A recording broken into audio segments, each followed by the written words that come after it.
дар шаҳри Исфара рӯзи парчами давлатии ҷумҳурии Тоҷикистонро бо шукргузорӣ аз озодиву соҳибихтиёрӣ ва эҳтиром гузоштан ба арзишҳои давлатдориву соҳибистиқлолӣ таҷлил намуданд.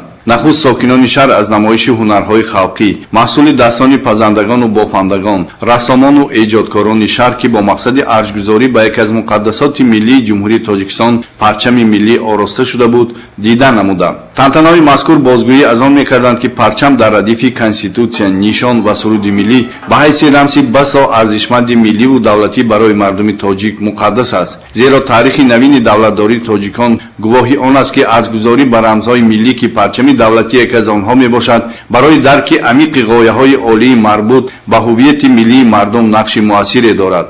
парчам мақсаду мароми созандаи миллати тоҷикро инъикос намуда, ифодагари роҳи таърихии он мебошад. парчам яке аз рамзҳои муҳими давлати соҳибистиқлоли мо, нишонаи ҳаёти осоишта, ваҳдат, сарфарозӣ ва ифтихори миллӣ мебошад. парчами давлатии мо таҷассуми ҳастии миллати соҳибдавлат ва тамаддунофари тоҷик, иттиҳоду сарҷамъии он ба шумор меравад. дар тӯли солҳои соҳибистиқлолӣ мардуми шарафманди кишвари мо бо саъю талош дар роҳи ваҳдату ягонагӣ исбот намуданд ки ворисони арзандаи гузаштагони ватанпарасту озодандеши худ ҳастанд.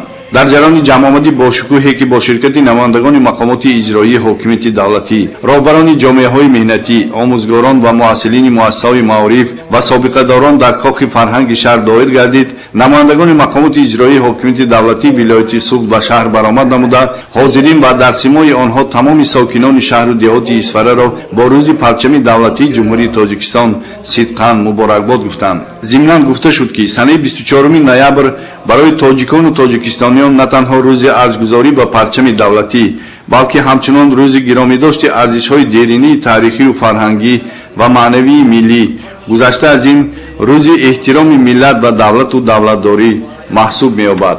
парчами давлатӣ баёнгари соҳибистиқлолии мамлакат, инъикоскунандаи фарҳангу тамаддун, таҷассумгари ифтихори миллӣ ва ору номуси ватандорӣ, рамзи баҳамоиму ваҳдатофарӣ ва башоратдиҳандаи азму иродаи устувори мардум мебошад. парчам пайвандгари дирӯзу имрӯз, қутбнамои фардои неку обод ва ҳидоятгари иттиҳоду ҳамбастагии тоҷикистониён аст. дар анҷом аз ҷониби аҳли фарҳанг барномаи зебои тараннумгари эҳсоси соҳибихтиёриву соҳибдавлатӣ манзури ҳозирин гардонида шуд.